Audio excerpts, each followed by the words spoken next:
18 nëntor, fuqia depërtuese e fjalës. Sepse fjala e Perëndis është e gjallë dhe vepruese, më e mprehtë se çdo shpatë me 2 tehe dhe depërton deri në ndarjen e shpirtit dhe të frymës, të nyjave dhe të palcave, dhe është në gjendje të gjykojë mendimet dhe dëshirat e zemrës. Hebrejve 4:12. Fjala e Perëndis është shpresa jone vetme. Lajmi i mirë i premtimeve të Perëndis dhe paralajmërimet e gjykimit të tij janë mjaft të mprehta, mjaft të gjalla dhe mjaft vepruese sa për të depërtuar deri në thellësitë e zemrës dhe për të më treguar se gënjeshtrat e mëkatit janë me të vërtetë gënjeshtra.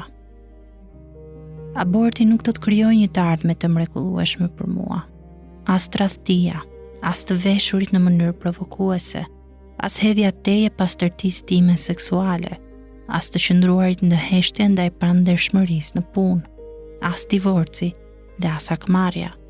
Ajo që më shpëton nga ky mashtrim është fjala e Perëndis. Fjala e premtimit të Perëndis është si të hapësh një dritare të madhe, nga e cila hyn drita e shëndritshme e diellit të mëngjesit mbi kacabujt e mëkatit, të cilat shtrihen si kënaqësi përmbushse në zemrat tona. Perëndia të ka dhënë lajmin e tij të mirë, premtimet e tij, fjalën e tij për të mbrojtur nga mashtrimet e forta të mëkatit, që përpiqen të ta ngurtësojnë zemrën dhe ta joshin atë për t'u larguar nga Perëndia dhe ta çojnë në shkatrim. Merr zemër në betejën tënde për të besuar.